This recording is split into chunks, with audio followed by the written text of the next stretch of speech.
sans référence. Un bon matin devient légende. La mesana n'engate.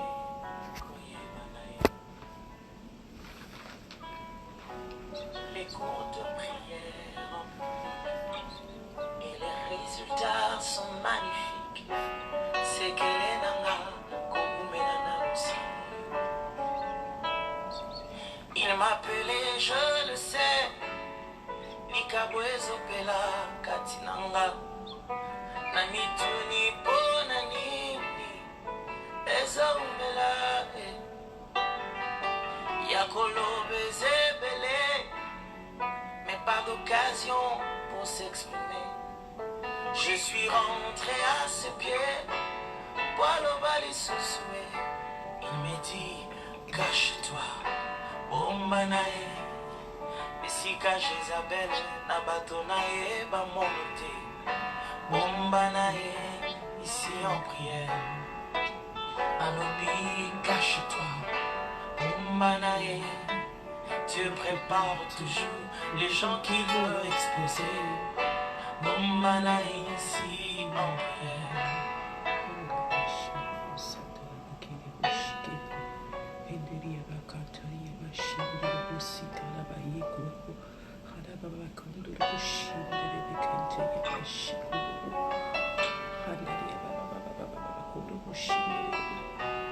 J'ai vu des géants se lever et des grands héros tomber.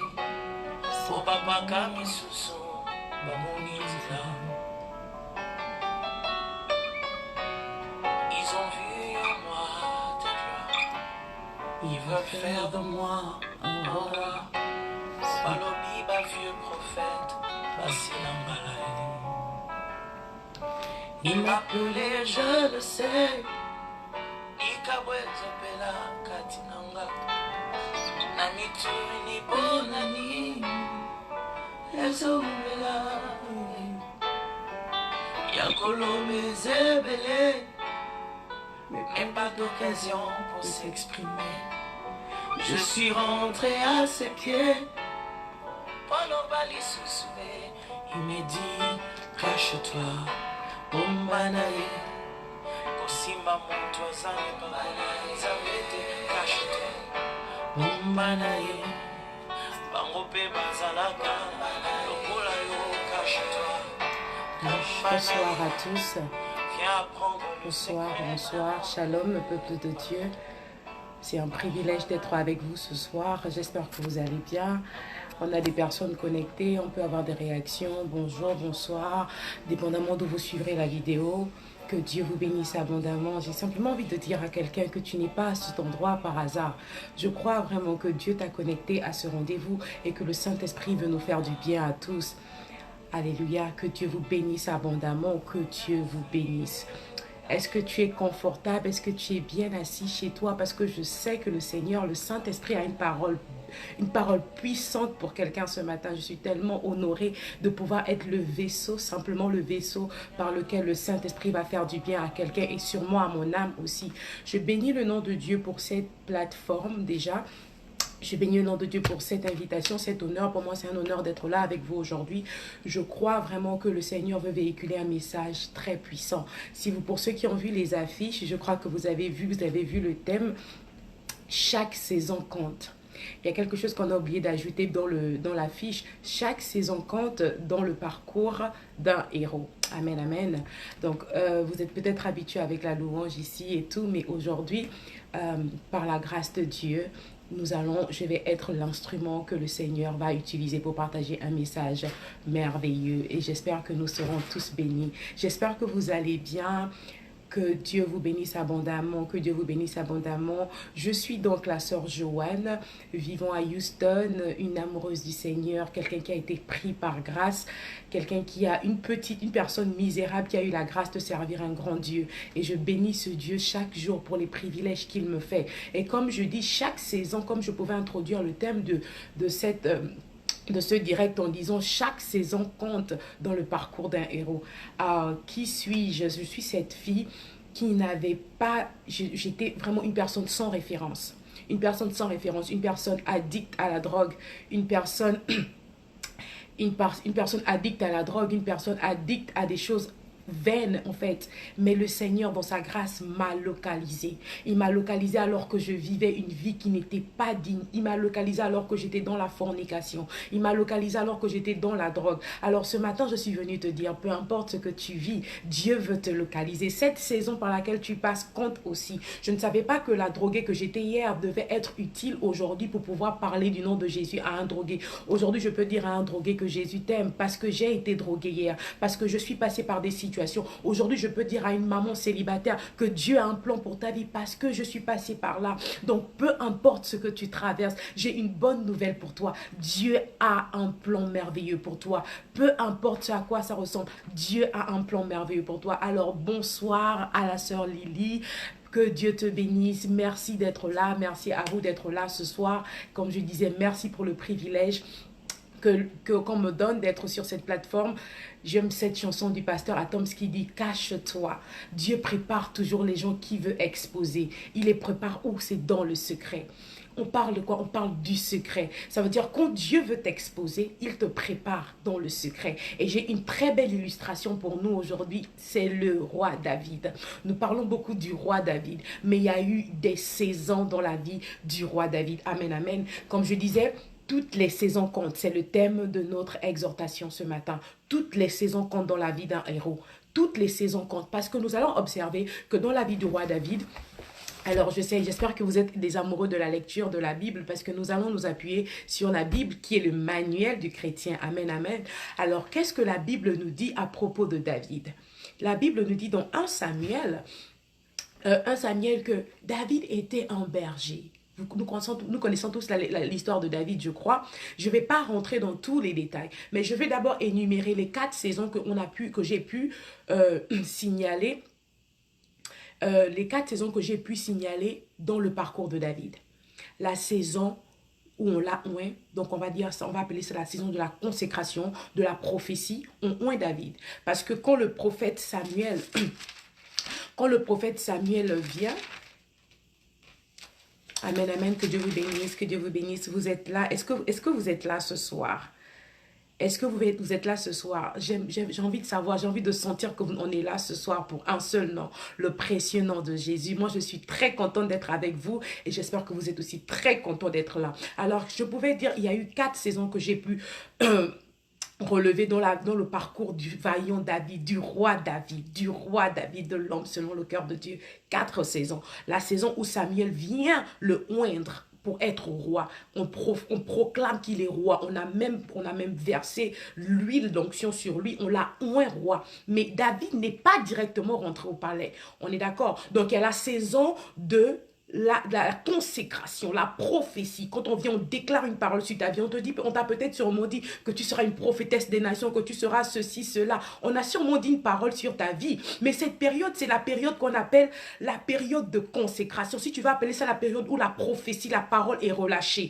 Ensuite, il y a une autre période qui s'appelle la période de la préparation. Parce que nous remarquons qu'après que Samuel ait oint David, David n'est pas rentré directement dans le palais. David est reparti s'occuper des brebis. Il est reparti, ça s'appelle quoi? La saison de la préparation. Donc après la saison de la préparation, qu'est-ce qu'il y a eu? Il y a eu le combat. C'est la 3e saison. Le combat, c'est quand David, après avoir été assez préparé, après avoir pu tuer des ours et des lions, on l'envoie au combat. Amen, amen. Il va au combat contre qui? Goliath. Après avoir tué le Goliath, qu'est-ce qui se passe? La gloire. Donc, il y a des saisons en tant qu'un héros que nous devons respecter. Donc, j'ai cité 4 saisons. La saison de la consécration, la saison de la préparation, la saison où c'est le combat et la saison de la gloire. Alléluia. Ne peut vaincre le combat que celui qui a été bien préparé, on est d'accord. Ne peut gagner le combat que celui qui a été bien préparé. Si David, en même temps qu'on l'avait dit, oh, il se précipitait pour rentrer dans le palais, il n'aurait pas vaincu Goliath. Le peuple ne l'aurait pas aimé. Mais David a compris quelque chose. Il a compris que chaque chose en son temps, chaque saison compte dans le parcours d'un héros. David n'a pas regardé à sa vie comme un berger. La Bible déclare que quand le prophète Samuel est parti pour appeler pour faire sortir pour appeler les fils de Isaïe. Isaïe a appelé 7 de ses fils. Il n'a pas appelé David. Je veux rappeler à quelqu'un ce matin que David était où? Dans la brousse. Ça veut dire, il était dans la brousse. Il n'était pas compté parmi les personnes qu'on avait appelées. Mais Dieu, qui qualifie les disqualifiés, savait que la promesse, la prophétie n'était pas pour les personnes qui avaient... Quand on déclare ici dans le verset, je crois... je vais pas de faire toute la lecture pour ne pas, mais vous pouvez lire 1 Samuel, c'est un livre à partir du 1 Samuel chapitre 16, et ça va vous édifier. Je crois que de là, vous allez ressentir quelque chose de magnifique, parce que j'ai fait cette lecture et j'ai été réellement bénie. On dit aussi que quand le prophète Samuel vit Eliab, il a vu Eliab, right? Quand il a vu Eliab, qu'est-ce qu'il a pensé? Quand il a vu Eliab, qui était le grand frère de David, il a vu la corpulence. Il s'est dit que non, ça doit être lui. Parce qu'il a été fort. Des fois, les hommes regardent à l'extérieur. Le plus souvent, les hommes regardent à l'extérieur. Mais la bonne nouvelle, c'est que Dieu dit que lui, il ne regarde pas à l'extérieur. Lui, il regarde à l'intérieur. Il ne regarde pas avec les yeux charnels. Dieu regarde avec les yeux spirituels. Dieu savait que Eliab avait peut-être le caractère fort, mais qu'il ne devait pas être capable de vaincre Goliath. Mais Dieu savait aussi que David était peut-être le petit berger rejeté, mais qu'il avait tué des ours et qu'il était capable de partir au combat et d'être le roi, le digne roi. Vous comprenez ce que je veux dire? Pendant que David était en préparation, en train d'être un berger, est-ce qu'il y avait un rapport entre être un berger et la royauté? Il n'y avait pas de rapport. Il n'y avait pas de rapport. Ça dit que ça ne coïncide même pas. Il ne travaillait même pas dans le palais en tant que ménagère, en tant que nettoyeur ou quoi que ce soit. Il était carrément dans la brousse. Donc, c'est deux endroits opposés. Je veux dire à quelqu'un que Dieu prend du fumier pour faire asseoir à la table des rois. Il est celui qui brise les protocoles. Je ne sais pas où tu te trouves ce matin. Je ne sais pas ce qu'on a dit sur ta vie. Je ne sais pas comment tu vois ta vie. Peut-être que tu traverses une saison en ce moment qui te fait croire que moi, ma vie, vraiment, je crois que je suis en retard. Oh non, non, non, bien-aimé, tu n'es pas en retard. C'est une stratégie de Satan de te faire croire que tu es en retard. Tu es dans le parfait plan de Dieu pour ta destinée, pour ta vie. Parce que cette saison compte pour rentrer dans la gloire de Dieu. Tu es en période de préparation. Tu es en période de préparation. Et pendant cette période de préparation, ton attitude doit être une attitude d'humilité. Une attitude de vouloir recevoir, de vouloir apprendre. Parce qu'il faut pas s'oser, Amen. Il ne faut pas sauter les étapes. Si David avait sauté les étapes, il serait passé à côté de quelque chose. Le plus souvent, notre problème, c'est que quand la prophétie est relâchée sur nos vies, on se dit que le lendemain, Dieu doit faire ce qu'il a dit. On a dit que je dois me marier. Oh, la prophétie du mariage, je dois me marier. C'est cette année. Non, non, non, non. Dieu est en train de te dire que c'est vrai que j'ai relâché la prophétie pour ton mariage. Ça veut dire que dans le ciel, c'est déjà activé. Maintenant, ton comportement sur la terre va emmener le mariage. La prophétie qui a été déclarée, le ciel a relâché une parole pour toi. Mais ton comportement va faire en sorte que la prophétie se concrétise dans ta vie. Ça veut dire que pendant cette période de préparation où on t'a dit que le mariage est en train de venir, que cette année c'est l'année de ton élévation financière, ta percée financière, je ne sais pas c'est quoi la parole qui a été relâchée pour ta vie, et que tu te dis que comment ça se fait que on m'a dit que je vais être riche mais j'ai tous les problèmes d'argent. Non, Dieu veut t'apprendre à vivre sans argent pour que tu saches que s'il ne bénit, celui qui bénit, bénit en vain. Il veut t'apprendre à vivre dans le monde pour que quand il va sortir, quand il va te donner l'argent, quand il va te bénir financièrement, tu vas te rappeler d'où il t'a pris. Il veut te faire comprendre que tu n'es ni par ta force ni par ton intelligence, mais c'est lui qui t'a positionné, qui est lui qui positionne, c'est lui qui, si Dieu ne bénit, celui qui bénit ne bénit en vain. C'est sa parole. Si Dieu ne garde, celui qui garde, garde en vain. Donc peu importe, alléluia, peu importe où tu te trouves en ce moment, j'ai une très très bonne nouvelle pour toi. J'ai une excellente nouvelle pour toi. Tu es dans la saison de préparation pour ta vie. Tu es dans la préparation de Dieu pour ta vie. Tu n'es pas en retard. Amen. Tu n'es pas en retard. Vous savez, on est très excité quand on lit les histoires de la vie. On parle le roi David. Mais non, on parle pas du parcours du roi David. David a eu un parcours. David a respecté le parcours. Et c'est pourquoi il est rentré dans la gloire. Comment on peut dire à quelqu'un comme Joseph? Voilà une autre illustration. On parle de quelqu'un comme Joseph. On lui dit qu'il voit les étoiles et la lune se prosterner devant lui. Ça part de quoi? Toujours de la royauté. Joseph passe par combien d'années de prison? My God. Il passe par combien d'années de prison? Malgré cela, il a été faithful. Tu sais pourquoi Joseph est passé dans la prison? Si Joseph n'était pas passé dans la prison, il n'aurait pas rencontré la connexion divine. Il y a ce qu'on appelle les connexions divines, les bons endroits. Donc peut-être que là où tu travailles, peut-être que tu es ménagère quelque part. Alléluia, j'ai envie de parler à quelqu'un. Peut-être que tu es ménagère quelque part. Peut-être que tu as des diplômes, mais que tu ne travailles même pas dans ceux que tu as fait à l'école. Et que tu te retrouves et tu es en train de te plaindre. On te dit que moi je suis diplômé, je devais être ingénieur et je suis là en train d'être ça. Mon cher ami, tu es à l'endroit où Dieu veut que tu sois. Si tu es un vaillant héros, je parle à un enfant de Dieu. Ce message c'est pour un enfant de Dieu. Ce message n'est pas pour tout le monde. Ce message c'est pour un enfant de Dieu. Quelqu'un qui doit reconnaître, quelqu'un qui doit se rappeler de son identité en Christ. Dieu t'aime tellement qu'il a un plan de bonheur pour ta vie. Ça veut dire que même où tu te trouves, dans ce que tu te trouves, dans cette situation compliquée, Dieu va manifester sa gloire. S'il n'y a pas d'autre raison, parce que dans son palais tout s'écrit gloire. Pendant que Joseph était dans la prison, il était où? Dans la prison, il a fallu un rêve de quelqu'un pour que Joseph quitte de la prison. Mais je veux que vous voyez la grandeur de ce Dieu, mon Dieu. Regardez dans ces histoires. Il n'y a pas de protocole avec Dieu. Ça veut dire que avec les hommes, avant de rentrer dans ces trucs, on doit te faire un training. Tu dois passer un examen. On doit voir que tu as les capacités. Tu es peut-être du pays. Il faut que tu aies la nationalité. Il faut que tu aies ça. Il faut que tu aies ceci. Ça, c'est dans la vision des hommes. Mais Dieu, ce qu'il fait, c'est quoi? Il te prend de là et il te met directement à la table des rois. Comment quelqu'un peut prendre? Qui peut le faire à part Dieu? Prendre quelqu'un en prison, si ce n'est pas la grâce. Il te prend en prison parce que tu as fait quoi? Tu as pu juste... comment dire? Tu as simplement pu interpréter un rêve.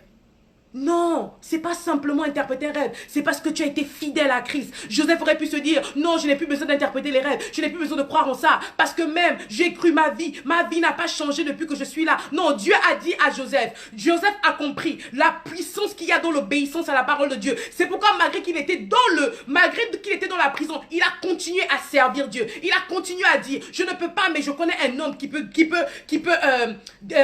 interpréter ton rêve. Et il a continué à servir, il n'a pas boudé. C'est quoi ton attitude pendant la préparation? Après que la prophétie t'a été donnée, comment tu te comportes? Après que la prophétie t'a été donnée, comment tu te comportes? Ma question pour toi ce matin, c'est comment tu te comportes? Tu es en train de vouloir rentrer dans une promesse dans laquelle tu n'es pas prête. Tu ne peux pas parler de mariage sans préparation. Il y a la préparation avant le mariage. Parce que Dieu ne veut pas que tu sois une femme qui va détruire sa maison. Dieu veut te préparer à être cette femme sage qui va construire. Dieu ne veut pas t'emmener dans un mariage parce qu'il sait que tu n'es pas encore l'homme qu'il faut pour cette femme. Il veut t'appeler, il veut t'emmener à avoir le comportement de l'homme idéal, de l'homme qui va être là et qui va pouvoir garder sa servante comme il a prévu. Mais toi, dès qu'on t'a prophétisé sur le mariage, tu te dis que c'est demain. Quand on t'a prophétisé pour la promotion, tu te dis que c'est demain. Le problème, c'est que nous aimons la gloire, mais nous n'aimons pas le parcours. Parce que même Jésus, avant de rentrer dans la gloire, il est passé par la croix. Est-ce que tu es prêt à porter le prix ce matin? Est-ce que tu es prêt à porter le prix ce matin? Est-ce que tu es prêt à dire à Satan ce matin que peu importe ce que je vis, toutes les saisons, chaque saison compte pour dans le parcours d'un héros. Amen. Chaque saison compte dans le parcours d'un héros. Amen, amen. Alors je voulais vous dire ce matin que Dieu a un plan merveilleux pour ta vie. Pourquoi tu veux continuer à te servir de l'histoire de David pour parler de Dieu? Pourquoi voulez-vous vous servir de l'histoire de Anne pour parler de Dieu? Dieu veut écrire son histoire avec toi. Ce que tu traverses aujourd'hui servira de bénédiction pour quelqu'un d'autre. Je disais tout à l'heure que pendant que j'étais dans le monde, parce que je ne suis pas née chrétienne, j'ai une histoire avec Jésus. J'ai une histoire avec le Seigneur. J'étais une fille droguée.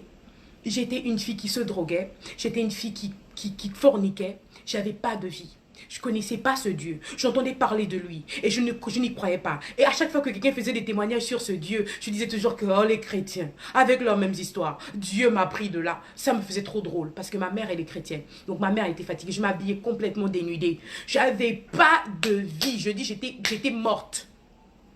Et un jour, alors que j'étais dans ma chambre, j'étais en train de fumer ma cigarette. C'est ce jour où le roi des rois a fait son entrée. Je dis, quand tu rencontres ce Jésus, ta vie ne peut plus être la même. Il m'a pris dans ma chambre et il m'a dit, je veux changer ton histoire. Mes lèvres étaient complètement noires. J'avais des taches de marques de cigarettes et de drogue sur les mains parce que j'étais vraiment addict à ces choses. Mais Jésus est venu. Il m'a dit, oh Yahweh, Il m'a dit, Joanne, je vois le meilleur en toi, même quand toi tu ne vois rien. Je sais que ta famille t'a déjà condamné à l'échec. Je sais que de toi on ne voit pas quelque chose de bon. Mais il y a quelque chose en toi que moi j'ai mis, qui va servir pour les nations. Et j'ai commencé à recevoir des prophéties. Tu vas être une femme de Dieu, tu vas être ceci, oh tu vas prêcher dans les nations. Moi j'étais maintenant en train de me dire, ça c'est que les grandes prophéties, mais je ne savais pas que ça devait prendre du temps. Ça a pris des années. Ça a pris des années. Et quand je me retrouve avec vous aujourd'hui, je ne suis pas venue demander audience pour venir parler ici.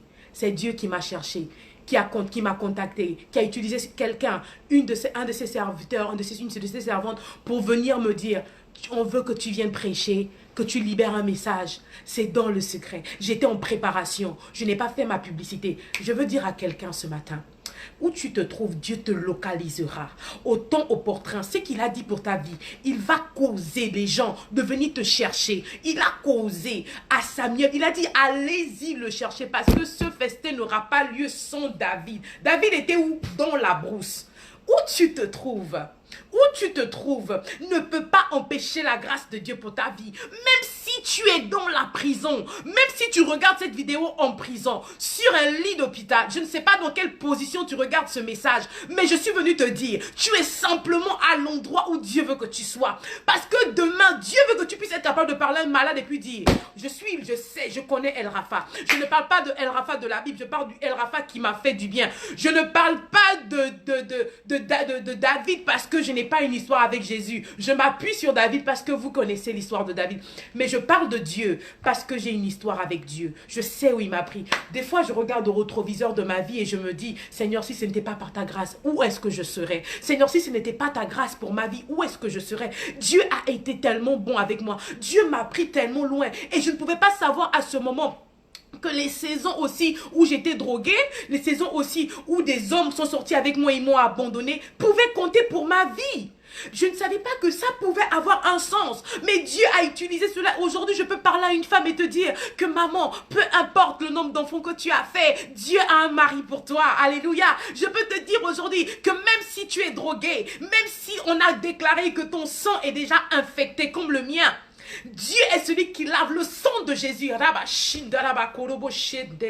Le sang de Jésus est disponible pour venir nettoyer ton sang. Le sang de Jésus est disponible pour nettoyer ton sang. Le sang de Jésus est disponible pour nettoyer, enlever le vêtement de la honte et te faire habiller le vêtement de la gloire. Il n'a pas dit que tu couleras. Il a dit allons de l'autre bord. Dieu a un plan pour ta vie. Mais il faut que tu réalises ton identité en Christ. Est-ce que tu connais ton identité en Christ? Est-ce que tu connais le Dieu que tu sers? Parce que le trick, c'est que nous disons à chaque fois, dans l'épreuve, que Dieu ne nous a abandonnés. Non, Dieu est simplement en train de te dire, dans l'épreuve, il te dit que tu es qualifié pour être un vaillant héros. Tu es qualifié pour être un vaillant héros. Quand tu traverses les difficultés, ça veut dire que Dieu a vu quelque chose en toi que toi-même tu ne savais pas. Ça veut dire que Dieu a vu quelque chose en toi que tu ne savais pas. C'est que nous, on panique devant l'épreuve, on se dit que Dieu nous a abandonnés. Non, non, non, Dieu dit, tu es la prochaine personne avec qui j'ai envie de manifester ma gloire. La Bible finit à Apocalypse.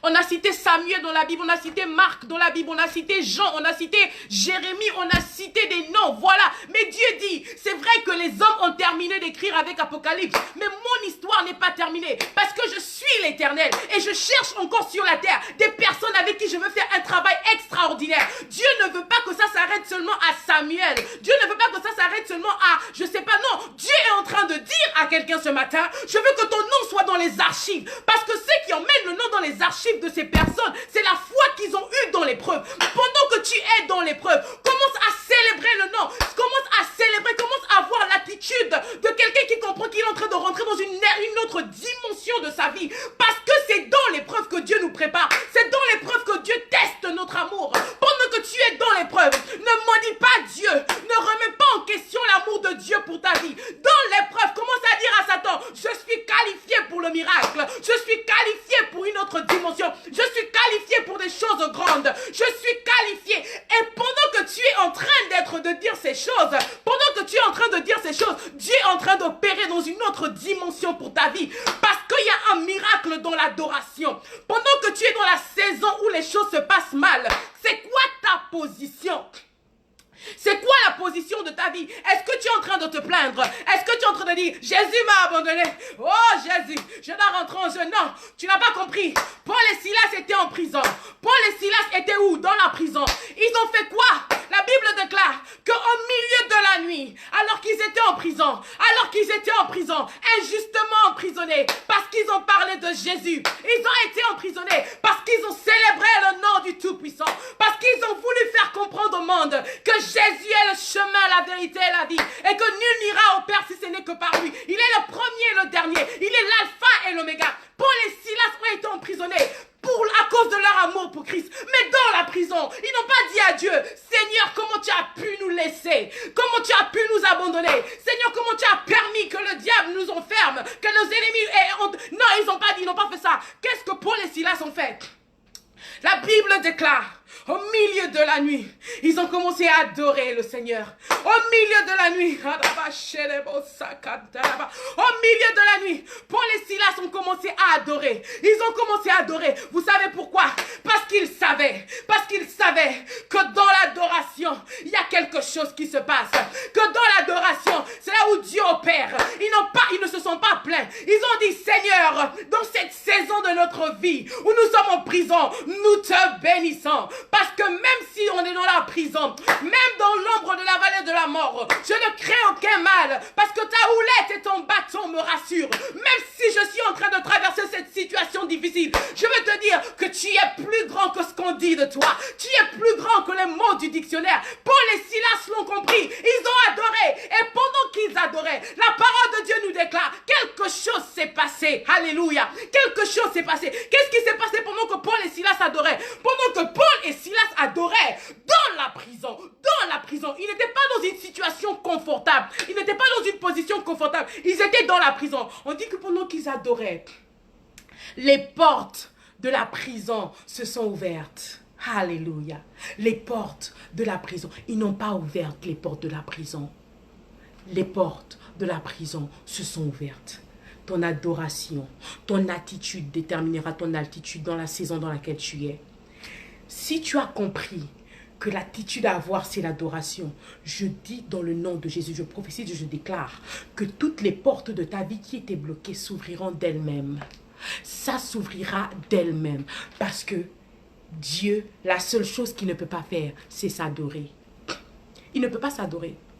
C'est-à-dire, Dieu peut tout faire. Il est Dieu quand même. Hein? Attends, peut-être que tu ne le sais pas, je veux te dire, il est Dieu. Dieu, il est Dieu.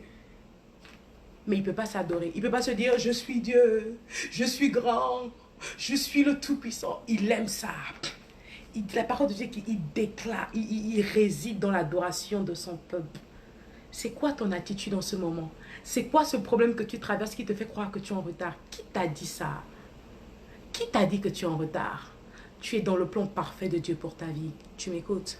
Je suis venue ce matin pour rappeler à quelqu'un que tu es dans le plan parfait de Dieu pour ta vie. Alléluia. Tu es dans le plan parfait de Dieu pour ta vie. Tu n'es pas en retard. Je ne sais pas comment on t'a appelé. On t'a appelé échec, on t'a appelé erreur. Tu n'es pas une erreur.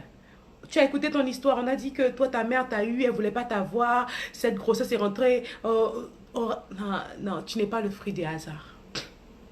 Tu es là parce que Dieu veut que tu sois là. Et il a un plan pour ta vie. Dieu a un plan pour ta vie. Il a un plan, un merveilleux plan pour ta vie. Est-ce que quelqu'un m'écoute ce matin? Est-ce que quelqu'un m'écoute ce matin? Là, c'est qui vous parle aujourd'hui? C'est quelqu'un qui a compris que tout ce que j'ai traversé servait pour la gloire de Dieu. Cette situation que tu traverses, c'est pour bénir le nom de Dieu. Demain, tu pourras dire à quelqu'un qui a faim, peut-être que ta situation, c'est la faim. Peut-être que tu n'as rien à manger. Gloire à Jésus parce que Dieu veut t'apprendre à jeûner. Tout concourt au bien de ceux qui aiment Dieu. Si tu as Jésus, tu as tout. Tant que tu as Jésus, tu as tout. Tant que tu as Jésus, tu as tout. Tant que tu as Jésus, tu as tout. Tu n'as pas besoin d'autre chose. Tu as besoin simplement de Jésus. Tout ce dont tu as besoin, c'est Jésus. Est-ce que tu m'entends ce matin? Est-ce que tu es là ce matin? Est-ce que tu es béni ce matin? Est-ce que quelqu'un est là ce matin et tu crois vraiment que ce message était pour toi? Est-ce que tu crois vraiment que tu es là ce matin et que Dieu avait ce message pour toi? Je crois vraiment que Dieu voulait bénir quelqu'un ce matin et que cette personne est là. Même si c'est une seule personne qui est restaurée ce matin, mon âme est contente parce que je crois quelque chose. Je crois assurément que Dieu avait un plan merveilleux pour toi. C'est pourquoi il t'a emmené à ce rendez-vous. Tu es au bon endroit. Dis à quelqu'un ce matin que tu es au bon endroit. J'ai envie de dire à quelqu'un que tu es au bon endroit parce que le Seigneur avait une parole pour toi. Et là encore, je peux dire que tu es privilégié parce que c'est un direct déjà qui a été pris de court, qui n'a pas été programmé forcément. On n'a pas eu de préparation par rapport à ça. C'est 2 jours avant que j'ai su et bam, je suis là. Et je me disais, Seigneur, prends le contrôle et parle à une âme, dis merci, dis à quelqu'un, bénis quelqu'un, fais du bien à quelqu'un. Et il a fait et je me dis, Seigneur, moi je ne peux pas étudier quelque chose, toi tu prends le contrôle. Prends le contrôle. Alors, Dieu est capable de faire au-delà de ce que tu peux penser ou imaginer. Est-ce que tu m'entends? Dieu est capable de faire au-delà. Il est plus grand que tout ce qu'on dit de lui. Bon, moi, je ne suis pas une chanteuse, hein, mais je suis une adoratrice. D'accord, il y a une différence. On est tous des adorateurs. Après, il y a ceux qui ont le ministère. Que Dieu vous bénisse abondamment. Je suis tellement contente d'être là. Je n'ai pas envie de partir. J'ai envie d'être avec vous. Voilà, alléluia. Merci Seigneur pour cette personne qui a compris qu'elle ne doit plus se plaindre. Non, ce sont les plaintes qui ont gardé le peuple d'Israël pendant 40 ans dans le désert. 40 ans dans le désert. Pour quelque chose qu'ils auraient pu faire en quelques semaines. Hein? Non. Mais qu'est-ce qui a ouvert la prison en 2 minutes, en 2 secondes? L'adoration. Satan, c'est un petit. Satan, c'est un petit. Je dis Satan, c'est un petit. Je dis Satan, c'est un petit. Dis avec moi, Satan, tu n'as pas d'autorité. Que quelqu'un sature l'atmosphère en disant aujourd'hui à Satan, tu n'as pas d'autorité. Je veux voir dans les commentaires, Satan, tu n'as pas d'autorité sur ma vie. Toutes les saisons comptent. Chaque saison compte pour ma vie. Dis Satan, tu n'as pas... Déclare où tu te trouves. Où tu te trouves. Dis avec autorité. Je sens dans mon cœur. Avec autorité, déclare, Satan, tu n'as aucune autorité sur ma vie. Je déclare dans le nom de Jésus, sur ma vie, Satan, tu n'as aucune autorité. Dans le nom puissant de Jésus, je suis appelé pour l'excellence. Je suis appelé pour influencer. Je suis appelé pour impacter. Je suis victorieuse en Jésus. Ma vie est cachée en Jésus. Satan, tu n'as pas d'autorité. Satan n'a pas d'autorité. Nous lui donnons trop d'autorité. C'est nous-mêmes. Oh Satan, oh Satan, oh Satan, oh Satan. Non, non, non. Satan n'a pas d'autorité. Il n'a pas d'autorité.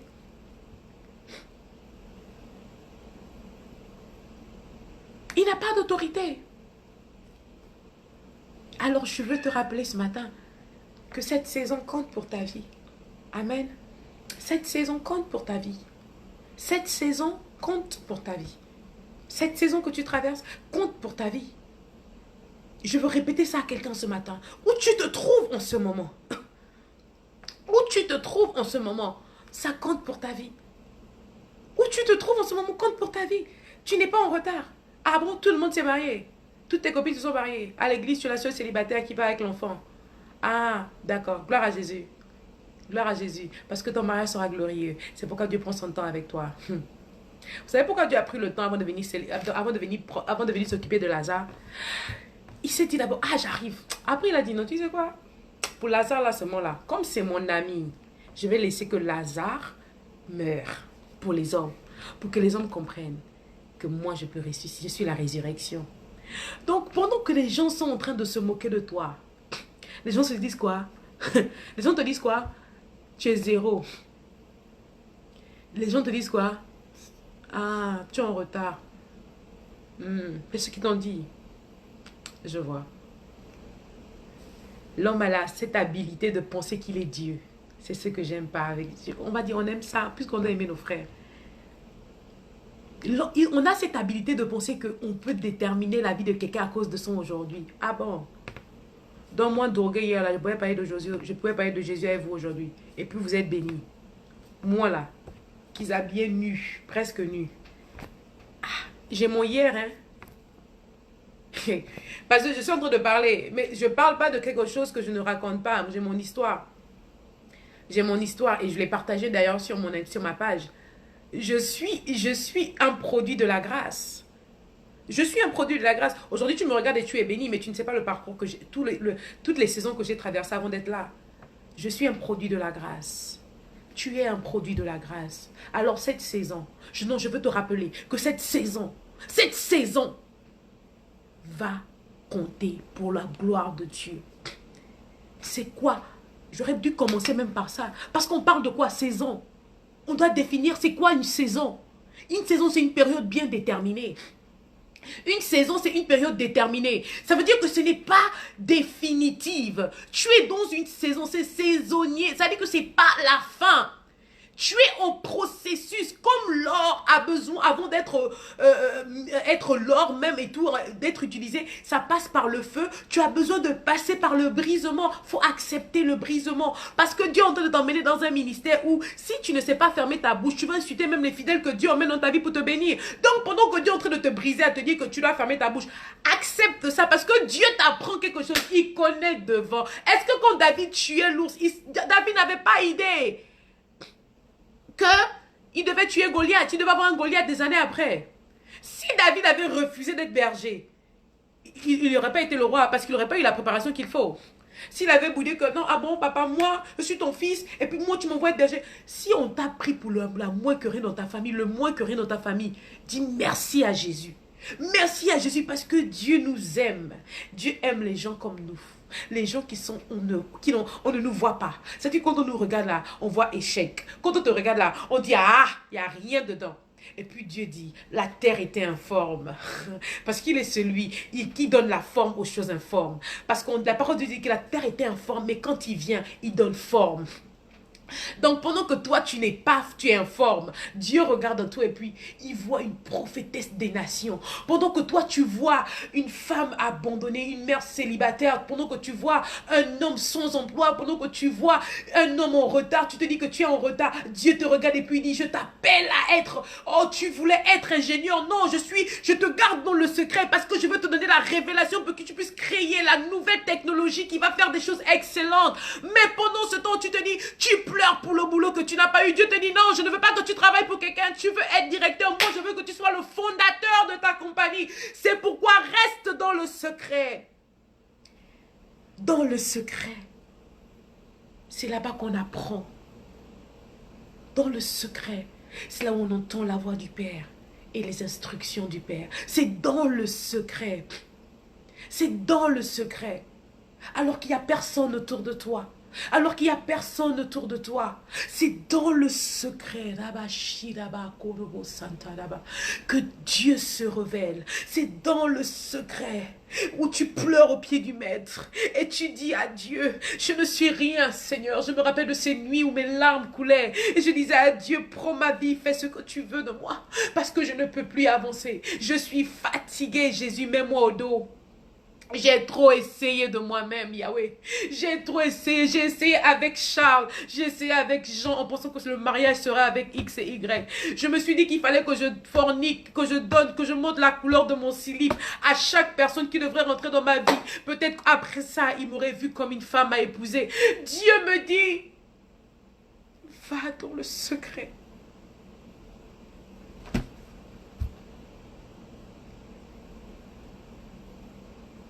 Il m'a dit, va dans le secret. Parce que c'était dans le secret. Il y avait la révélation de l'homme qu'il avait pour moi. Parce que c'était dans le secret que Dieu a cet homme qui va t'honorer. Il n'aura pas besoin de voir la couleur de ton slip. Cet homme va t'aimer parce qu'il aura la révélation de qui tu es pour sa vie. Cet homme va t'aimer parce qu'il ne va pas voir une belle femme. Il ne va pas voir... Il ne va pas voir juste cette fille qui a un corps ou bien un joli visage. Il va voir une femme qui vient pour être un pilier, une bénédiction pour sa vie. Et quand l'homme te voit à l'image que Dieu te voit, il ne te traite pas comme n'importe quoi. Bien-aimé dans le Seigneur, peut-être que jusque-là, tu t'es dit qu'il fallait que tu couches avec cet homme. Je sens de dire ça à une femme. C'était pas dans mes notes, c'était pas prévu. Peut-être que tu te disais que pour que tu y arrives, il faudrait que tu continues à coucher avec des hommes. Mais Dieu te dit ce matin, va dans le secret. Là-bas, il y a la révélation du nom même de ton mari. Dans le secret, il y a la révélation du nom. Il peut te donner les détails à un point où tu ne peux pas imaginer. Il peut te donner même le nom, le pays où il se trouve. Il peut te donner la révélation de ta femme. Peut-être que jusque-là, mon frère, tu regardes les femmes parce qu'elles sont belles, parce qu'elles ont ceci. Non. Dieu te dit, dans le secret, il y a la femme qui va t'aimer telle que tu es, sans emploi. Parce que des fois, c'est quand on rencontre la bonne connexion qu'on rentre dans une autre saison. Dieu te garde parfois dans le célibat. Dieu peut te garder dans une saison où tu as l'impression que tu n'avances pas. Ça dit que ta vie même n'a pas de sens. Mais dès que Dieu te connecte à la bonne personne, à ta femme ou à l'homme de ta destinée, ça dit que ta vie change. Les gens peuvent réaliser. Dit que le chômeur là, le rigolo là. Mon frère, ma soeur, je vais te donner un conseil. Ne regarde pas ton mari à l'état où il est aujourd'hui. L'homme que Dieu a pour ta vie, c'est peut-être un chômeur aujourd'hui. Mais à cause de toi, parce que tu es sa servante, quand Dieu te connecte à lui, il ne va pas le laisser chômeur. Tu es la solution pour son problème. Ne regarde pas de manière charnelle. C'est dans le secret que Dieu révèle ces choses. Mon frère, peut-être que tu regardes la beauté, peut-être que la fille qui est peut-être même infirme dans l'église, que tu te dis, ah, moi une infirme, jamais. Si Dieu me dit ça, je refuse. Non, Dieu a gardé une personne comme ça à cause de toi. Parce qu'il y a ce qu'on appelle des connexions divines. C'est-à-dire que quand la connexion divine se passe, les chaînes tombent. Même les curses familiales, c'est-à-dire que les malédictions familiales, même ça se brise seul. Parce que ces deux personnes que Dieu lui-même il a réunies, ça brise tout. Donc s'il était peut-être chômeur tout ce temps-là, c'est parce que peut-être dans sa famille, il y avait une malédiction qui déclarait que malgré les études, les personnes ne devaient pas réussir. Mais quand il rencontre la femme de sa vie, il rentre dans une autre saison. C'est une autre saison. Parce que à cause de la grâce que tu emmènes dans sa vie, la malédiction se brise. C'est pourquoi il ne faut pas que tu regardes des choses charnelles. Ne te dis pas que tu dois faire des efforts en te disant qu'il faut que tu te compromettes pour entrer dans un mariage. Il faut que tu te compromettes pour entrer pour avoir une promotion dans ton travail. Qui t'a dit ça? Qui t'a dit ça? Les efforts,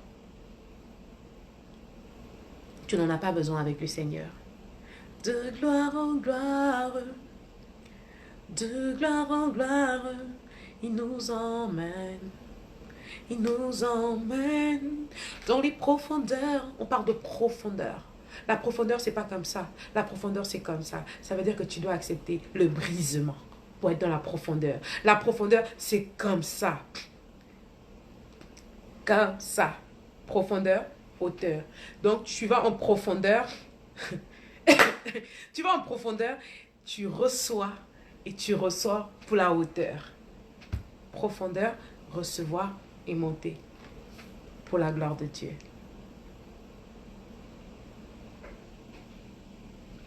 Quelqu'un dit augmente le son. Vous ne m'entendez pas bien?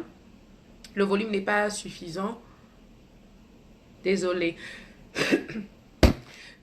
Est-ce qu'on peut adorer un peu le Seigneur? Comme je disais tout à l'heure, je sens on va prier. Si quelqu'un a un sujet de prière, on peut drop ça aussi sur les commentaires. Ensemble, on est plus fort. On va passer un petit temps de prière. J'espère que vous avez été bénis. Très bénis ce soir. Et j'espère que Dieu vous a fait du bien. J'espère que Dieu t'a fait du bien. On est encore là, mais je veux qu'on passe un petit temps dans la prière. Alors ce matin, peut-être que tu struggles avec quelqu'un, n'aie pas honte. Moi, j'ai forniqué, je me suis drogué, j'ai fait tout ça. Donc, il ne faut pas te gêner de nous donner en commentaire ton sujet. La parole de Dieu déclare que là où 2 ou 3 sont assemblés à son nom, il est présent. Et ce matin, je crois que tu es là et que Dieu veut briser quelque chose avec toi. Donc, on peut recevoir... Si tu as un message, si tu as un truc avec lequel tu te bats et que tu aimerais qu'ensemble nous puissions prier, moi je suis disponible de prier pour toi. Je crois que j'ai encore 16 minutes normalement. Sinon, si le Seigneur nous pousse, on pousse, hein, on n'a pas. Alléluia. Ok, donc on est encore là. Je crois que le Seigneur va encore nous faire du bien. D'accord, d'accord, d'accord. Donc, je voulais dire, voilà, donc si on a des sujets de prière, on va mettre des sujets de prière. Et ensemble, on va prier. On va briser les chaînes des limitations. Et on va dire à Satan, tu es un menteur. Satan, tu es un menteur. Satan, tu es un menteur. Écris ça, s'il te plaît. Est-ce que je peux voir Satan, tu es un menteur? Satan, tu es un menteur. Je dis Satan, tu es un menteur.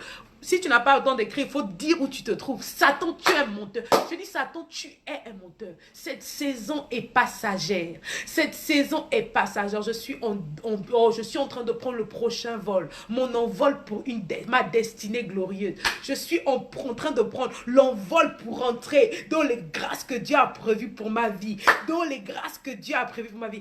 Que Dieu vous bénisse. Alléluia. Attends. Qui t'a dit que cette saison était définitive? Qui t'a dit? Qui ta maman? Ah, elle t'appelle comme ça. C'est ta mère même qui te dit ça. Donc tu crois que c'est vrai, quoi. Je comprends. Ah, ce sont tes propres frères qui te disent ça. Ah, je vois, je vois. Tes frères t'appellent comme ça. Ça te donne des... Ouais. Ah, ok, je vois. Ah, on a dit dans ta famille, il n'y a pas le mariage. Ils ont dit ça dans ma famille aussi. Aucune femme ne peut se marier. Aucune femme ne peut se marier dans ma famille. C'est ce qu'ils ont dit. Je leur ai dit, mon cas est différent. Alléluia.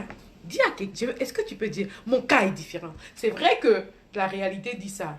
Mais la vérité, Dieu de Dieu me dit que je suis bénie de toutes sortes de bénédictions. Et que toute saison concourt à mon bien.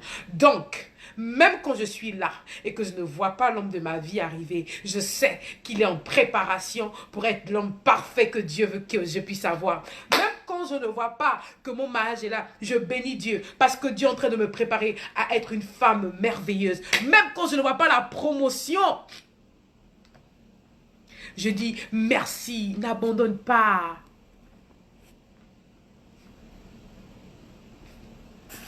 Alléluia. Nous allons prier pour la sœur Novella qui dit qu'elle abandonne trop vite. Nous allons prier que Dieu puisse la reconforter. Amen.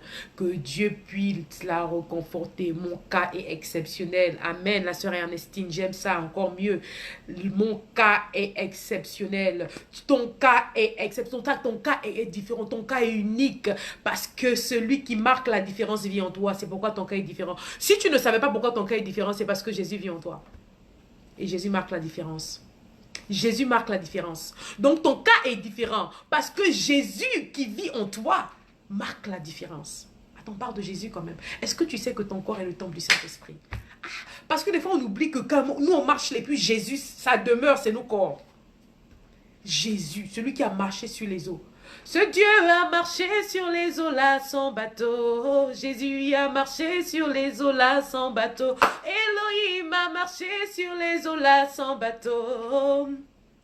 Notre Dieu a marché sur les eaux là sans bateau. Il n'a pas besoin du bateau pour marcher sur les eaux. Aïe, c'est du Dieu là qu'on parle. Il n'a pas besoin comment on dit? Il n'a pas besoin, vous voyez, la grâce. Voilà, je voulais vous montrer.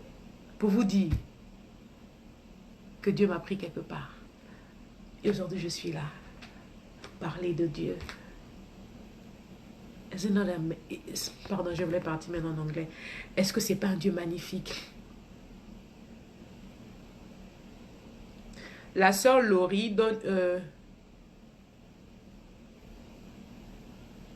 La sœur Laurie donne un sujet. Elle dit qu'elle veut une prière de restauration. Prière de restauration. Amen. Alors nous allons prier. Nous allons prendre quelques sujets de prière. Que Dieu me donne la force de continuer dans ma marche avec lui. Amen.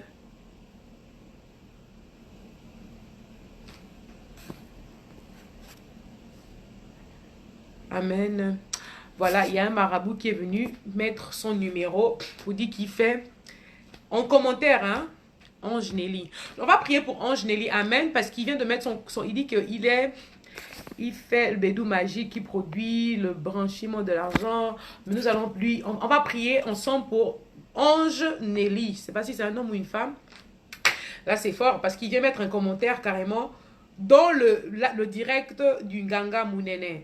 Tu es peut-être féticheur, mais le Dieu que je sers, c'est le féticheur au-dessus de tous les féticheurs. On l'appelle le Nganga Munene en lingala, ça veut dire le Nganga au-dessus de tous les Ngangas, le féticheur au-dessus de tous les féticheurs. Donc ce matin, je vais prier simplement pour toi d'abord. Nous allons prier ensemble. Nous allons prier ensemble pour Ange Nelly. Amen. Est-ce que vous êtes là ce soir? On va prier.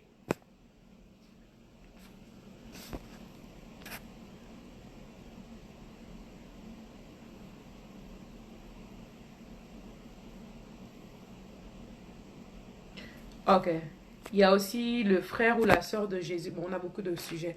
On va aller doucement. On va prier pour Ange. Seigneur, je te bénis, Seigneur, pour ce marabout qui vient de poser cet acte, écrire ce message. Je crois que tu l'aimes, Seigneur. Jésus, tu n'es pas mort pour des personnes justes. Tu es mort pour des personnes injustes. Tu es mort pour des personnes comme nous, des infidèles, des pécheurs. Et je prie, Seigneur, que parce que ce féticheur ou qui que ce soit a regardé ce direct, que ta présence le visite maintenant. Je déclare dans le nom de Jésus que ce même ange, ce féticheur ou quoi qui a mis ces informations, puisse témoigner qu'il pensait connaître des choses, mais qu'il a eu la visitation de celui qui est la réincarnation de la sagesse, de celui qui est la sagesse même. Père éternel, je prie pour ta visitation, pour ta transformation, dans le nom puissant de Jésus. Je prie maintenant dans le nom puissant de Jésus que tu visites maintenant cette personne, que tu visites maintenant cette personne. Je brise maintenant tout lien de sorcellerie dans le nom puissant de Jésus. Que tu te lèves et que tu glorifies ton nom dans sa vie. Je vais prier pour le frère de Jésus ou la sœur de Jésus qui prie, Seigneur, qui a besoin de que les frontières s'ouvrent. Seigneur, tu vois, il parle de moquerie, il se dit qu'il ne peut pas rentrer. Seigneur, je prie maintenant dans le nom de Jésus que tu ouvres les frontières. Tu connais les désirs de son cœur. Je prie que tu garantisses les désirs des cœurs de toutes les personnes connectées ce soir. Seigneur, tu connais les attentes de chacun. Maintenant, je prie dans le nom puissant de Jésus. Seigneur, à ceux que je ne peux peut-être pas, je ne pourrais pas peut-être lire tous les messages, mais je prie pour ceux qui veulent se rapprocher plus de toi, pour ceux qui veulent avoir une autre dimension, pour ceux qui sont en attente des choses, Seigneur, que tu puisses, Seigneur, parce qu'ils ont été là ce soir et parce que je sais que tu es à l'origine de tout cela, je prie que ta présence, Seigneur, puisse vraiment faire quelque chose de surnaturel, qu'ils reviennent sur cette plateforme pour témoigner que Jésus est le véritable Dieu, que j'étais en attente de quelque chose et que Dieu dans sa grâce a fait. Qui suis-je moi, Seigneur? Pierre a dit, je n'ai ni or ni argent, mais ce que j'ai, je te donne, reçois, marche, Seigneur. Je n'ai ni or ni argent à donner, Seigneur, je n'ai ni force ni puissance, mais j'ai Jésus-Christ de Nazareth, Seigneur, et je crois qu'en ton nom, toute chose est possible. Béni soit ton nom, Seigneur, parce que tu fais quelque chose maintenant. Béni soit ton nom parce que tu restaures une vie, Jésus. Béni soit ton nom parce que tu restaures une famille. Béni soit ton nom parce que tu aides quelqu'un à comprendre que cette saison est passagère et que son cas est différent. Que l'honneur et la gloire te reviennent, Yeshua. Que l'honneur et la gloire te reviennent, oh Dieu Tout-Puissant, pour tout ce que tu fais. Gloire à Jésus. Priez pour moi, je suis dans une frontière, je veux... Ok, ça c'est lui.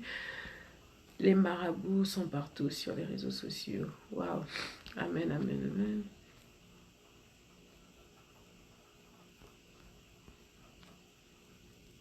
Gloire soit rendue à Dieu. J'espère que vous allez très bien. J'étais bénie d'être avec vous. Chaque chose a une fin. Donc voilà, je suis votre humble servante, Joanne. Je suis simplement une petite servante, une petite fille qui a la grâce de servir un grand Dieu merveilleux et qui aime des personnes comme moi. Voilà. Priez pour moi. On va prier pour la sœur Aurélie. Que Dieu te bénisse, sœur Aurélie. Je prie dans le nom de Jésus que Dieu ouvre les portes pour ta vie. Si vous partagez un peu votre témoignage avec nous. Ah, je peux le faire. Ouais, je peux partager mon témoignage vite fait vu que c'est demandé. Alors, je suis la sœur Joanne. J'ai 30 ans. Je suis maman. Je suis bientôt une épouse par la grâce de Dieu. Et donc, mon témoignage est quand même long. Mais puisqu'il a été demandé, ce n'était pas prévu. Donc, je vais juste le donner. J'espère que ça va bénir quelqu'un. Voilà. Donc, je vis, comme je disais, j'ai 30 ans. Ça fait, je sers le Seigneur. J'ai accepté le Seigneur, j'avais 9 ans. parce que ma mère est chrétienne, donc c'était beaucoup plus pardonné. Hein. Voilà. J'ai accepté le Seigneur, j'avais 9 ans. C'était beaucoup plus parce que maman va à l'église que j'y allais. J'avais pas de relation avec ce Dieu, j'entendais parler de lui, mais bon, j'allais juste pour la forme.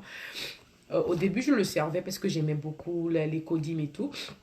Bref, ça vers mon témoignage commence parce que c'est quand même long. Donc après, je retrograde dans mon adolescence. Je n'étais pas... j'ai abandonné. J'ai commencé à coucher avec des hommes très jeunes. J'ai perdu ma virginité très très jeune. Et très jeune d'ailleurs, hein, parce que j'avais 14 ans. Et c'était dur parce que ma maman était chrétienne et voilà. Euh, à cet âge-là même, je tombe enceinte. Je tombe enceinte d'un enfant à 15 ans. Et là, c'était la totale parce que je me dis, waouh, c'était vraiment un échec pour moi. Et je continue. Je n'ai jamais donné l'intégralité de mon témoignage à personne. Et c'est fou que je suis en train de le faire aujourd'hui. Chaque chose a son temps. Je bénis Dieu. Et donc, quand je tombe enceinte, bah écoute, je tombe enceinte et je continue la vie. Je me dis, bah voilà, je tombe encore enceinte d'une autre fille. Je fais un garçon avant, ensuite j'ai fait une fille. Et j'ai fait ma fille, je crois, j'avais 20 ans. 20 ans, donc des années après, je suis tombée enceinte. Et là, c'était l'échec, quoi, parce que mon père, c'était quelqu'un de très... Je suis gabonaise de nationalité. Je vis à Houston, je n'ai pas précisé. Je vis à Houston, ça fait pratiquement 7 ans, 6 ans et demi. Je suis aux États-Unis. Donc, je viens pour mes études. Je suis venue pour mes études. Au début, à la base, c'était ça. Donc, quand je tombe enceinte, encore, bon, tu vois, avec la position que mon père avait, c'était un peu la honte, quoi. C'était l'échec, quoi. En fait, j'étais vraiment, comme je dis, j'ai fait la honte de ma famille parce que quand tu regardes mes sœurs du côté de mon père, tout le monde avait le bac d'abord, on allait à l'étranger, on faisait l'école, et puis on revenait. Mais moi, je ne comprenais pas pourquoi j'étais l'opposite de tout le monde, en fait. J'étais vraiment l'opposite du côté de mon père, du côté de ma mère. J'étais vraiment l'échec, si vous voulez appeler ça comme ça. Moi, à ce moment, ça ne me disait pas trop grand-chose. Je me disais, je m'en fous parce que je n'avais pas la pression des enfants. J'avais des nounous, la nounou qui s'occupait des enfants. Ma mère aussi était là. Et il s'avère que je me retrouve en terminale. Là, quelque chose se passe. Parce que je me retrouve en terminale avec ma dernière petite sœur. Et quand je suis allée au lycée, j'avais 9 ans. Je suis allée au lycée à 9 ans. J'étais très intelligente. Hein. Je suis allée au lycée à 9 ans. Et ma petite sœur, elle était au primaire, quoi. Et je me retrouve en terminale avec ma petite sœur. Je me retrouve en terminale avec ma petite sœur. Et là, j'ai dit à Dieu. Là, c'est la première fois que j'ai vraiment parlé à Dieu. J'avais pas, parce que j'allais à l'école, je rentrais pas en classe. Je rentrais pas en classe. Là, c'est au Gabon. Je rentrais pas en classe. Je m'en foutais. Moi, je sais pas si je vais à l'école dès que on me dépose. Je vais prendre ma cigarette. Je fume, je bois, je suis avec mes copines et tout. Rien de bon, quoi. Donc, je faisais à chaque fois. Et puis, bon, j'avais pas de niveau. Donc, moi, on me poussait. Mes parents, ils payaient tout le temps l'école. Je me changeais d'école chaque année. Donc, j'avais pas de niveau. Arrivé en terminale, il faut le bac maintenant, il faut que tu dois... C'est chaud là, tu peux plus... Voilà, je me retrouve en terminale avec ma dernière petite sœur. Quelque chose se passe. J'ai pas de leçon parce que j'ai pas assisté au cours, mais il faut que je passe le bac. Alors je décide de sortir de la maison de ma mère. Je lui dis non, il faut que j'aille habiter chez ma cousine. Que Dieu te bénisse, cette cousine-là d'ailleurs. Et cette personne qui m'avait passé les cahiers, je suis allée voir un de mes voisins qui avait fait la même série que moi de l'année précédente. Il m'a passé ses cahiers. Mais le cahier, attends, vous connaissez l'Afrique, les cahiers sont comme ça. Genre un gros cahier, tu sais même pas comment commencer, j'avais pas de notion. Et là, je me rappelle de ce jour, on était à 2 mois du bac, il fallait que je puisse étudier toutes les matières. Je savais même pas comment commencer une dissertation, j'avais pas de niveau. J'étais vraiment zéro, j'allais pas en classe. Genre tout mon cursus scolaire. Et là, je dis à Dieu, c'est la première fois que j'ai vraiment parlé à Dieu, j'ai dit à Dieu, Seigneur, aide-moi. Seigneur, je prie que toutes les pages que je vais ouvrir soient que tu me donnes le carreau, que ce soit à chaque fois que je tombe sur ce qui va arriver au bac. Alors j'ouvrais le truc comme ça. Bam. Et puis je lisais avec la foi. Et toutes les épreuves que j'ai lues, tout ce que j'ai lu était vraiment ce qui arrivait au bac. En fait, je me rappelle d'abord, pendant que je lisais, Dieu il est trop réel, hein. Et là, je n'étais pas même engagée avec le Seigneur ou quoi que ce soit, quand ça se passe. Genre, je lis. Et puis, je dis à Dieu, non, vraiment, vraiment, là, si tu fais ça, là, je me donne à toi. Là, c'est même plus la blague. Et il me dit, tu vas voir un signe quand tu iras.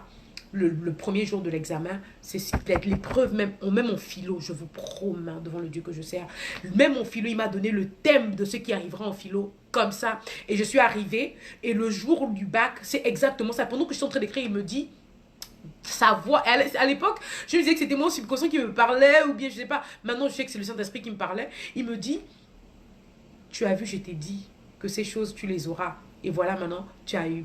Et que ces choses arriveront. Et comme ça, j'ai obtenu mon bac. Long story short, pour la petite histoire, j'ai eu mon bac avec aucun niveau. Ma famille n'y a pas cru. C'était le premier miracle vraiment que j'ai vraiment expérimenté de Dieu.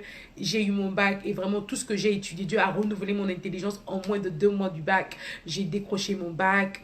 Vraiment, mais c'était facile. Je me rappelle que j'ai passé le bac avec des personnes, même avec qui j'étais au lycée ensemble, qui étaient des personnes qui étaient vraiment engagées quoi dans l'école, et ces personnes me demandaient, tiens, le numéro, passe-moi. Donc c'est moi qui partageais même les trucs, qui partageais les réponses. J'étais tellement, mon cerveau était ouvert, Dieu avait renouvelé mon intelligence.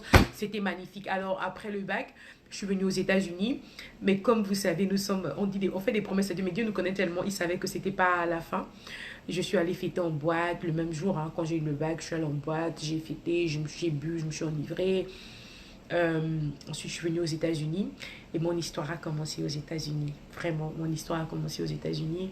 Ma mère, elle a beaucoup pleuré et c'est pour ça que je voulais parler de maman ce matin. S'il y a une maman là ce soir, peut-être que tu pries beaucoup pour tes enfants. Peut-être que tu te dis, quand est-ce la situation de ma fille va changer? Dieu a un plan pour ta fille, Dieu a un plan pour ton fils. Et quand c'est même au moment où tu t'y attendras pas, que Dieu va te surprendre. Ma mère aujourd'hui, elle m'appelle mon pasteur. Je ne suis pas pasteur, quoi que ce soit, non, je suis peut-être pas encore, peut-être Dieu le voudra, mais je suis pas pasteur, je suis juste servante de l'Éternel. Et ma mère m'appelle mon pasteur tellement elle est dépassée de la transformation qu'il y a eu entre celle que j'étais hier et celle que je suis devenue. Alors en venant aux États-Unis, quelque chose se passe, je fumais, je buvais, je faisais toujours ma vie, la même chose, je prenais la drogue aussi. J'ai jamais pris de cocaïne, c'est vrai, mais je prenais le chanvre, je fumais le chanvre. Donc j'étais complètement bizarre quoi. D'ailleurs, j'ai partagé mon témoignage sur Facebook, sur ma page. Et je fumais, j'étais vraiment bizarre. Et un jour, alors, je me trouve dans ma chambre. Et là, j'étais fatiguée. D'abord, j'avais eu une déception amoureuse. J'ai eu une déception amoureuse et je me suis dit, Seigneur, là, franchement, j'abandonne tout, je me donne à toi, en fait. Après cette déception amoureuse, je me suis approchée du Seigneur, j'ai pleuré à lui, mais je continuais de fumer parce que là, le diable m'avait convaincu que le seul moyen pour moi de me sentir bien, ce sera avec la cigarette et le chanvre. Like, parce que quand je fumais la bœuf, ça m'aidait à être, comment, si vous voulez, je peux dire ça m'aidait, ce que je pensais que ça m'aidait à être high, on dit ça en français, ça à être vraiment dans les vapes, du genre, je pensais pas, j'étais vraiment dans ma zone, quoi. Mais je savais pas qu'il y avait une meilleure drogue, en fait, Jésus-Christ de Nazareth, mais c'est une drogue que j'aime beaucoup. Vous allez voir, je suis 2 personnes dans la vraie vie. Genre, quand je commence à prêcher, je suis vraiment comme quelqu'un qui est dans la drogue à 100%. Et là, j'ai compris, en fait, que j'avais pas vraiment besoin de la drogue, j'avais besoin de Jésus. J'ai commencé à être addict au Seigneur. Ce jour où il est venu dans ma chambre et j'avais la cigarette et il m'a dit, jette cette cigarette. Et si tu jettes cette cigarette, tu ne fumeras plus, tu seras délivré. J'ai entendu cette voix et j'ai crié, j'ai dit à ma petite soeur, parce que j'étais avec ma petite cousine et j'ai crié, est-ce que tu m'as dit quelque chose? Tu m'as dit, je cherchais en fait la voix de qui me parlait. Il me dit, jette. Et j'avais vrai que j'avais déjà cet appel. À chaque fois, il me disait que je serais une grande femme de Dieu. J'en rigolais, en fait. Genre, les gens me disaient ça au pays. Des gens me disaient, oui, Dieu t'appelle, Dieu, tu as un grand appel. Et tu vois les trucs, tu te dis, les gens, ils veulent l'offrande. Ils veulent sûrement que ma mère bénisse avec l'offrande, ou bien que je fasse une offrande. Donc, pour moi, c'était genre, oh, ok, ouais. Ouais, je savais pas. Et voilà, donc ça a commencé là, ce jour-là où Dieu m'a délivré de la cigarette, de la fornication et de tout le reste. Il m'a délivré, il m'a restauré et j'ai commencé à vraiment l'aimer. Mais moi, j'étais genre, moi j'étais très réservée. Moi, je voulais être une chrétienne du genre, euh, je n'ai pas besoin d'être exposée comme ça à parler de Christ. Moi, je voulais être genre cachée derrière la scène. Et puis genre, je reçois les messages et tout. Mais Dieu, il avait un autre plan. Et là, il me dit que je veux que tu commences à parler de moi sur Internet, que tu parles de ton témoignage. C'était quand même chaud de raconter aux gens c'est par quoi je suis passée, dire que j'étais droguée, dire que j'ai été abusée sexuellement aussi. Et je peux vous le dire, aujourd'hui, j'ai été abusée sexuellement. Et cela a été fait par des amis à moi. Elles ont, elles ont, euh, elles ont programmé quelque chose contre moi. Et, euh, et ça, je suis passée par un abus sexuel. C'était vraiment dégoûtant. Et j'en ai pas parlé à ma mère jusqu'à ce que je sois chrétienne. Donc, le com, c'est que j'ai vraiment vécu avec cette douleur pendant des années. C'était une blessure très, très, très, très forte. Et je ne savais même pas que j'allais guérir de ça. Et je ne comprenais pas et je me demandais à chaque fois, mais Seigneur, pourquoi ma vie est tellement compliquée? Pourquoi je dois passer par tellement de souffrances? Pourquoi je dois passer par toutes ces humiliations, pourquoi à chaque fois que je fais confiance à un homme, il doit m'abandonner et tout. Je me demandais qu'est-ce que je faisais pas bien en fait. Parce que je voyais qu'il y avait des autres à côté qui devenaient heureuses. Il y avait mes copines qui étaient en couple et leur couple tenait. Mais moi, c'était du genre un bébé. Après, je dois recommencer. Je me disais, mais qui va m'aimer comme ça avec tes enfants? Qui va m'aimer? Tu vois? J'étais vraiment dégoûtée de la vie. Je me disais, bon, écoute, à ce niveau, peut-être que vraiment, je vais juste me donner à Dieu. Il est sûrement vraiment la solution. Et là, j'ai tout abandonné et j'ai pleuré. C'était dur. Si on m'avait dit que tout ce que je traversais aujourd'hui devait aider d'autres personnes, je ne refuserais pas de repasser toute cette vie. Je ne refuserais pas de repartir à ce que j'ai vécu. C'était dur. C'était dur, mais je ne savais pas que c'était pour la gloire de Dieu. Je ne savais pas que c'était parce que Dieu aurait utilisé cela pour que je puisse parler à une femme qui est abusée sexuellement et qui se dit je suis finie, ou bien à une femme qui est une mère célibataire qui a eu peut-être un enfant très jeune et que tu te dis qui te prendra avec cet enfant. Dieu a un homme pour toi. Dieu a un homme pour toi tel que tu es, un homme qui va vraiment te valoriser en fait. Pardonnez-moi, c'était un homme qui va vraiment te valoriser, un homme qui va vraiment t'honorer. Dieu a un homme pour toi en fait. Et je suis passée par tellement d'humiliation, tellement de prisement, c'était dur. C'est pourquoi aujourd'hui je peux dire à quelqu'un que chaque saison compte. Vraiment, quand je dis chaque saison compte, chaque saison compte. En fait, pour la petite histoire, c'est un peu ça. Donc, voilà, je suis le fruit de la grâce. Franchement, je pleure pas de tristesse, je pleure tellement parce que je me dis, Seigneur, merci. Où tu m'as prise, en fait, des fois on oublie, en fait. Mais quand tu regardes au rétroviseur de ta vie, tu te dis vraiment, Dieu a été fidèle, en fait. Dieu a été vraiment fidèle. Et je veux t'encourager ou te dire vraiment que Dieu, il a un plan pour ta vie, en fait. Et Dieu, parce que dans tout ce que je traversais, Dieu me préparait à des choses excellentes. Et là, moi, je ne savais pas. Je savais pas, en fait, oui, Bob Bombnay, il m'a, il a mis quelqu'un à côté de moi, un homme à côté de moi, un homme super, un baobab, un homme de Dieu. Euh, on n'est pas encore mariés officiellement, mais par la grâce de Dieu, ça arrive. Il me soutient beaucoup dans la foi. Il m'aide vraiment, vraiment dans la foi. C'est une bénédiction. D'ailleurs, je te salue. Il est sûrement en train de regarder le direct. Que Dieu te bénisse, papa. Je l'appelle papa parce que il n'est pas seulement l'homme de ma destinée. Il n'est pas seulement mon fiancé. Il n'est pas seulement l'homme avec qui je vais passer ma vie. Je vais faire le reste de mes enfants. Il est aussi vraiment mon mentor. Quelqu'un qui me pousse dans la foi. Il a prié pour moi ce matin avec tellement de force avant que je ne vienne prier. La nuit aussi, il a prié pour moi, mais c'est un homme complètement engagé dans le Seigneur. Je ne pouvais pas imaginer que ça, Dieu avait ça pour moi en fait. Et il m'a aimé, pas seulement moi, il m'a aimé avec les enfants. Donc il y a quelqu'un qui pour toi, ma soeur. Il y a quelqu'un pour toi. Si Dieu a pu me donner ça à moi, il va te donner aussi meilleur même que ça. Il y a quelqu'un pour toi, mon frère. S'il a pu faire pour lui, pour mon homme, pour cet homme de Dieu, il va le faire aussi pour toi. Le secret, c'est seulement la fidélité dans notre relation avec Dieu. La fidélité, c'est-à-dire l'engagement. Comment tu t'engages avec le Seigneur et il t'honore en fait. C'est comment tu t'engages avec lui et il t'honore et il t'élève en fait. Il n'y a que Dieu qui peut faire ce genre de choses. Donc, je vous bénis vraiment. J'espère que je sais pas si j'étais quand même assez directe. Bon voilà, donc je suis la fille spirituelle d'un... Mon papa spirituel est ivoirien. pasteur Assis, Serge de l'église Arc Ministry à Houston. C'est mon père spirituel. En ce moment, voilà, je sers le Seigneur à plein temps. Je l'aime de tout mon cœur, je suis servante du Seigneur, je suis un produit de la grâce, comme je l'ai dit. Donc, c'était pour la petite histoire pour dire que vraiment j'ai un passé assez lourd, mais que Dieu n'a pas regardé à mon passé. Il avait vu quelque chose de plus grand en moi. Donc, voilà. Que Dieu vous bénisse abondamment. J'espère que mon témoignage a été assez clair. Donc, il m'a vraiment pris d'en bas du fumier pour me faire ça à la table. Maintenant, aujourd'hui, mes sœurs et tout même, elles m'appellent et me disent prie pour moi, j'ai un sujet de prière, ma famille m'appelle, je prie pour moi, des miracles se passent dans ma famille, par la grâce de Dieu, par mon canal. Et c'était la personne qui était disqualifiée, qui est devenue la personne en fait sur qui les gens en fait s'attachent, je sais pas, se relient, au fait, je sais pas. Donc Dieu a un plan pour ta vie et toutes les saisons quand donc même les erreurs, les échecs, Dieu va tout transformer et puis il va te donner un témoignage magnifique, il va restaurer ta vie, même ta beauté.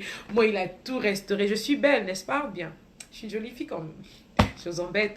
Mais même ça, il a restauré parce que j'étais vraiment devenue vraiment bizarre, toute noire et tout, les lèvres vraiment les lèvres brûlées et tout avec le tabac. C'est clair que j'avais plus la forme, mais il a redonné la vie à mon âme. Il a redonné la vie à mon âme et voilà. Viol pour la gloire de Dieu. Quel homme au monde aurait accepté ça? Oui, quand j'ai été abusée, le com c'est que après, je connaissais qui a organisé ça, mes copines qui ont fait. Je me rappelle quand j'ai donné ma vie au Seigneur, Dieu m'a demandé de leur pardonner, de leur donner. Mais j'en parle aujourd'hui, ça me fait complètement rien du tout. Ça ne m'affecte même pas. Le diable, il me touche pas. Le diable, il me touche pas mentalement par rapport à ça parce que je dis merci à Dieu. Je dis merci à Dieu pour, comment dire, ben pour ça, parce que aujourd'hui je parle à des femmes qui souffrent, qui peuvent, des femmes qui ont vécu des abus sexuels et tout. Je peux te dire, voilà, ma soeur, mon frère, voilà. Dieu a un plan pour toi, malgré ça et tout, voilà. Donc, c'est un peu ça mon témoignage. Et depuis lors, je suis vraiment attachée comme ça. Son pied, mon pied. Son pied, mon pied. C'est-à-dire qu'on est comme ça. Là où il m'envoie, je vais. Je me rappelle, il y a quelques temps, il m'a dit de tout claquer, je croyais. Il m'a dit, va. Je dis, tout le monde, j'ai dit, moi, je rentre au Gabon, je m'en fous. Si Dieu veut que j'aille au Zimbabwe, j'y vais au Zimbabwe. Si Dieu veut que j'aille au Niger. En fait, je vis plus pour moi. Depuis lors, je vis pour Christ. Donc, je respecte tout ce qu'il me dit à la lettre. Du moins, j'essaye. Et depuis ce jour que je lui ai donné complètement ma vie, j'ai pas été déçue. Pas du tout. J'ai pas été déçue. Alors, tu seras pas déçu si tu fais pas une erreur en donnant ta vie à Christ, en fait. Donne ta vie à Jésus, il te fera du bien. Que Dieu vous bénisse. Alors, je vais bénir la sœur Dorcas. Peut-être qu'elle n'aurait pas voulu que je cite son nom. Je sais pas. C'est une petite sœur. Voilà. Je te bénis, ma sœur, pour cet honneur et cette confiance que tu m'as fait d'être là. Quand on parle de connexion divine, c'est une connexion divine parce que j'avais reçu ce message que j'ai partagé avec vous 2 jours avant que Dorcas ne me fasse l'invitation sur la plateforme. Donc, être là aujourd'hui en train de parler, de voir qu'il y a beaucoup de gens qui ont été édifiés, moi je rends toute la gloire à Dieu et je bénis vraiment le Seigneur pour cette plateforme. Je prie vraiment dans le nom de Jésus que tu continues de travailler, que tu continues à emmener des ouvriers, des personnes qui vont édifier d'autres personnes. Seigneur, que cette plateforme continue d'aller de gloire en gloire pour ta gloire. Que le nom de Dieu soit béni. Est-ce que vous avez une autre question pour moi? Si oui, posez la question et sinon, merci. Merci beaucoup. Vous êtes toutes belles aussi. Donc, voilà. Donc, j'attends. S'il y a d'autres questions, écoute, je prends les questions. Et puis, bon, sinon, voilà, je crois que c'est bon. Ça va? Question? Non? On va terminer avec ça.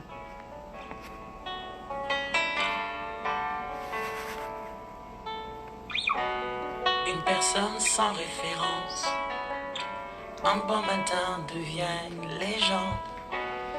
Namesana nangate koyebanae. Les courtes prières en public et les résultats sont magnifiques. C'est que les nanga komumenana lusine. Il m'appelait, je le sais. Tikabwezo pela katinanga.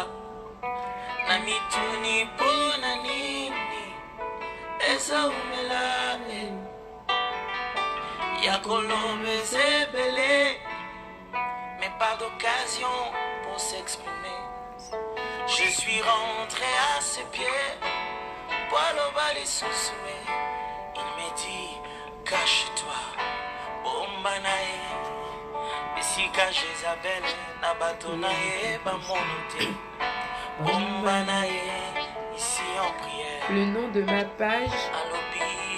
En fait, je n'ai pas de page. Bon, j'avais une page que je ne suis pas très active en ce moment. Donc, le nom de ma page, le nom de mon Facebook, c'est Israël de Jésus. Israël, voilà, de Jésus. Vous pouvez, si vous voulez bien, voilà, je partage parfois des directs aussi, des messages, selon que l'esprit me conduit. Donc, mais je crois que je vais être aussi un peu avec Info Gospel Bénin, s'il me redonne la grâce de revenir. Voilà, donc c'est pour le corps de Christ, hein, c'est une seule famille, c'est voilà. Donc,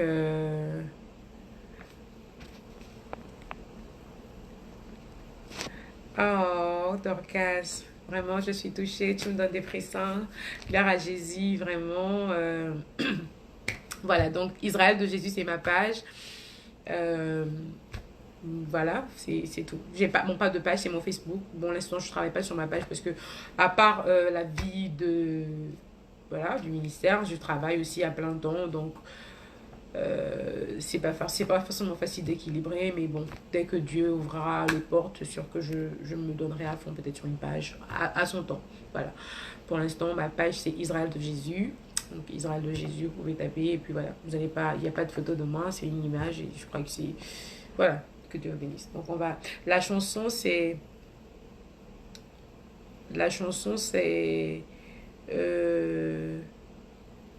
du pasteur Atom Sumbumba. Le titre, c'est Cache-toi. Dieu prépare toujours les gens qui veulent exposer.